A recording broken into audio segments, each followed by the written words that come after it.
একটা ওলকপি নেব। ওলকপি হবে?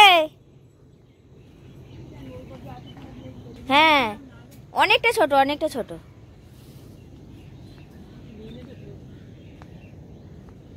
ওখানে সবজি খোলা আছে, নিয়ে নিও। দেখো কত লাউ পেয়েছে দাদু, এখানে দুটো, ওখানে দুটো। গুড মর্নিং বন্ধুরা, কেমন আছো তোমরা সবাই? আশা করছি সবাই খুব ভালো আছো, আর আমরাও সবাই খুব ভালো আছি।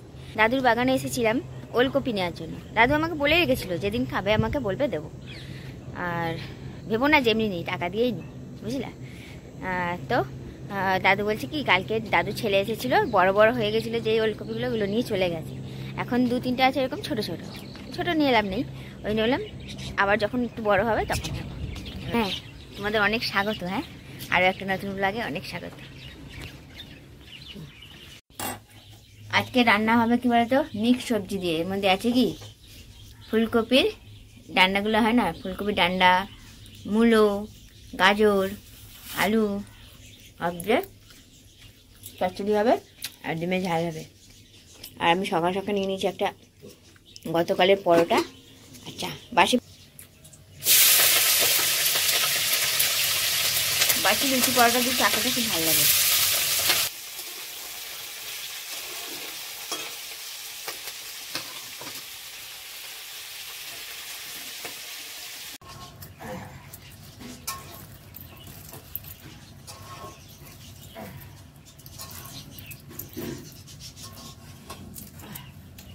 এসব চচ্চড়ি বলো বাবা, কাঠের জালে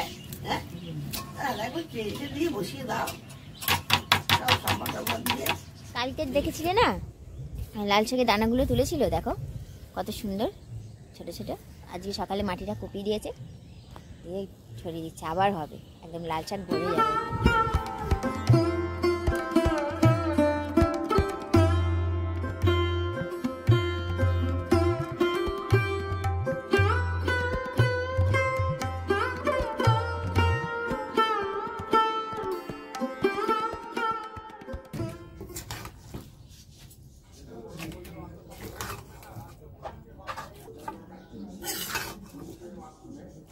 রান্না হয়ে গেল? হ্যাঁ গো, চচ্চড়ি হলো, আর হলো ডিমের ঝোল, আর এই ভালোই হয়েছে। দেখলে এই যে চচ্চড়ি হয়ে গেছে, তারপরে রান্নাঘর কিন্তু পুরো পরিষ্কার করে নিয়েছি। আর আমি রুটি করছি, আর ওইদিকে মাম্পু খেতে বসবে বলে মা ওকে ভাত বেড়ে দিচ্ছে। রুটি করার পর টিফিন নিয়ে নিয়েছি, দেখতে পাচ্ছ, একটা রুটি নিয়েছি, মা আর আমি এক জায়গায় নিয়েছি, আমি একটা খাবো, মা দুটো। একটুখানি ভেলি গুড় নিয়েছি, মা এটা পাটালি গুড় বলে না, পাটালি গুড় নিয়েছি, আর চচ্চড়ি নিয়েছি। শুধু পাটালিকে ভেলি বলে জানো, এত দামের গুড়টাকে পাটালি। হ্যাঁ, ভেলি গুড় আমি জানি নাকি কম দামি না দামি, কম দামি মানে বালি বালি দেখতে। হ্যাঁ, আমি জানি না কোনটা পাটালি বেলি। গুড় গুড়, আমি গুড় গুড় গুড় খাওয়ার হয় খাই, কোনটা কি জানার দরকার নেই। কি রোদ, সব একই দাম হয়ে গেছে পাটালি। দাদু রুটি খাবে? ফুলকপি শাকটা গাছটা দেখো শুধু কত বড় হয়েছে, বিশাল বড় হয়েছে ফুলকপি গাছটা, এত ভালো লাগছে দেখতে। হচ্ছে বাঁধাকপি, এই দেখো বাঁধাকপিটা হয়েছে, বাঁধাকপিটা আসছে। আমি দাদুর কাছে এসেছিলাম, দাদুকে একটু রুটি চচ্চড়ি দেবো বলছি, আমি খেয়ে এসেছি তো, আমি পরে খাবো। ঠিক আছে, এই দেখো ওই বাঁধাকপিটাতে বাঁধাকপি এসেছে, এইগুলো তো এখন আসেনি, কিন্তু দেখতে কি সুন্দর লাগছে না, গোল গোল। দাদুর বাগানে গেলে সত্যি খুব ভালো লাগে, যেন মনে হয় ওখানেই কিছুক্ষণ, বেশ কিছুক্ষণ দাঁড়িয়ে থাকি, এত সুন্দর লাগে, চারিদিকটা সবুজ। তো যাই হোক, ঘরে চলে এসেছি একদম। ঘর বারান্দাগুলো আরেকবার ঝাড় দিয়ে নিয়ে তারপরে কিছু বাসন আছে সেগুলো মাজার আছে।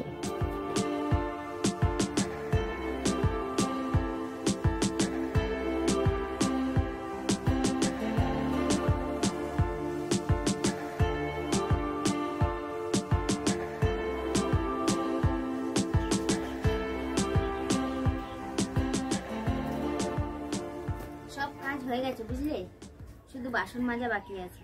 ওর আগে টিফিনটা করে রেডি করে দিই, ডিউটি বেরিয়ে যাক, তারপরে বাসন মাজবো। কিছু কাছাকাছি করার আছে, কিন্তু আজ শরীর না সেরকম জুত পাচ্ছি না, ভাবছি কাজবো কি কাজবো না। হ্যাঁ, ওর মধ্যে থাকুক। দাদু চামচ থেকে গুড়টা বার করে নাও তো একটু।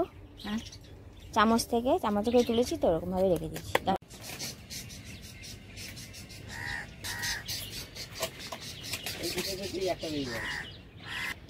মেয়েটাকে দেখছো? মেয়েটাকে দেখো প্রত্যেক দিন ও যখন কাজে যাবে, ভাই যখন যাবে, বাবা যখন যাবে, সবার আগে আগে যাবে, গিয়ে সবাইকে পৌঁছে দিয়ে আবার চলে আসবে।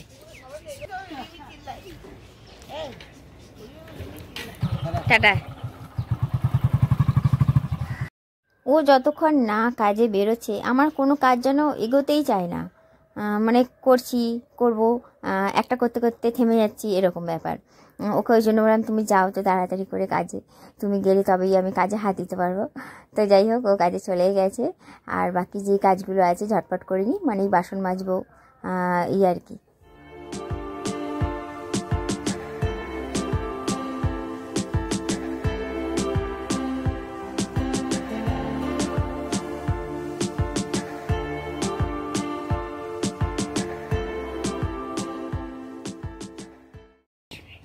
সময় কিন্তু 1:30 বাজে।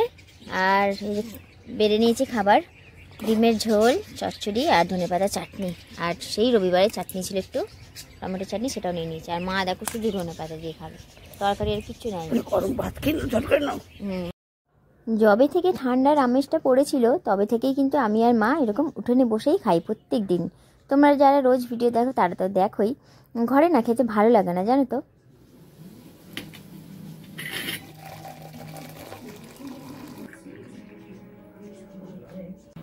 শুভ সন্ধ্যা বন্ধুরা, এখন সময় কিন্তু 6:30 বাজে। 6:30 না, 6:10। সন্ধ্যে দিয়ে উঠে এই যে চার আর কেকটা কি বলতো, সেই বাবা এনেছিল না রবিবারে। তো রবিবার না কিবার এনেছিল মা? হ্যাঁ রোববার বাবা কেক এনেছিল। আমাদের দুজনকে দুটো দিয়েছিল, তো একটা রেখে দিয়েছিলাম, একটা খেয়েছিলাম। ওই জন্য আজকে রাতের মা আর আমি খাবো। মাকে এই যে চা দিয়ে দিচ্ছি, আমি শুধু কেকটা নেবো। মুড়ি খাল মা? হ্যাঁ মুড়ি খাবেন? আজকের বরমশাইয়ের আবদার হচ্ছে কেক খাবে, ওই জন্য তারই সব জোর সর্ষে একদম রেডি সেডি চলছে। বাটিতে, শুকনো বাটিতে কি বলো তো, তেল মাখিয়ে একটু ময়দা দিয়ে দেবো। যাদের হচ্ছে বাটার পেপার থাকে না হাতের কাছে, তারা কিন্তু এই জিনিসটা করে দেখতে পারো, কেক একটুও তলায় লেগে যাবে না, বুঝলে। ওই দেখো বরমশাই আজ জন্মতায় সব তেল আরে ভরে সব রেডি করে দিয়েছিল। আর হাঁড়িতে বালি দিয়ে গরম করতে বসিয়ে দিয়েছি, ঢাকনাটা দিতে বাকি আছে। আর এইদিকে সব যেই ড্রাই ফ্রুটগুলো দেবো যেগুলো জোগাড় করে নিয়েছি, বাদাম, কাজু, কিশমিশ, তারপরে এটাকে কি বলে, মোরব্বা সব জোগাড় করে নিয়েছি একদম।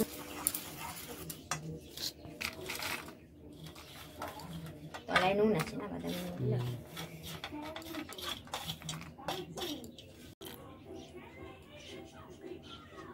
ভ্যানিলা এসেন্স দিচ্ছি। এবার কালারটা চেঞ্জ হয়ে যাবে। হ্যাঁ কেক কিন্তু যেমন হেভি সুন্দর গন্ধ বেরিয়েছে, জানো তো। এরকমই ঘোরাচ্ছি তো, এরকমই ঘোরাতে হবে। আমি যদি উল্টা আবার এরকম বাবলস হয়ে যাবে, বাবলস হয়ে যাবে।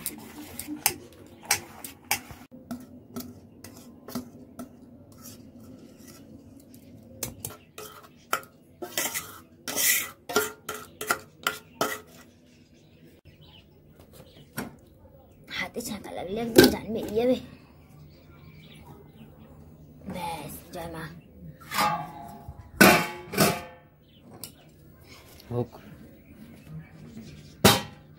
থাক, একদম ধিমি আছে, একদম স্লো করে দিই। 7:30 বসিয়েছিলাম, এখন কিন্তু 8:20 বাজে। 1 ঘন্টা হতে চললো, দেখি একবার খুলে। বাহ, একদম পারফেক্ট হয়েছে, কিছু লেগে নেই, একদম হয়ে গেছে। পাটা চারিদিক দিয়ে দেখিনি একটু বেশি ইয়ে করো না, এমন সাইজ দিয়ে দাও যে আটা যায়। ঠিক আছে ঠিক আছে।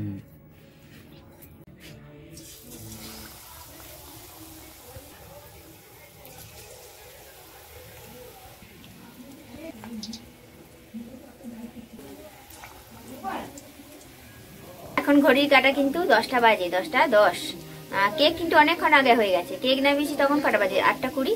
তখন কেক 8:20 কি 25, 8:30 ধরো কেক নামিয়েছি। তারপরে বসে বসে একটু ওর পাটা মালিশ করে দিলাম তেল দিয়ে। তারপরে মা ভাত করে নিল, ওই যে হাঁড়িতে রাখা আছে দেখতে পাচ্ছ। আর সকালের তরকারি ছিল, ডিমের কারি আছে, আর এখন গরম গরম ফুলকপির পকোড়া হচ্ছে। হ্যাঁ হ্যাঁ, একদম নামবে, গরম কড়া থেকে নামাবো আর গরম গরম ভাত দিয়ে খাবো, এই ভালো লাগে।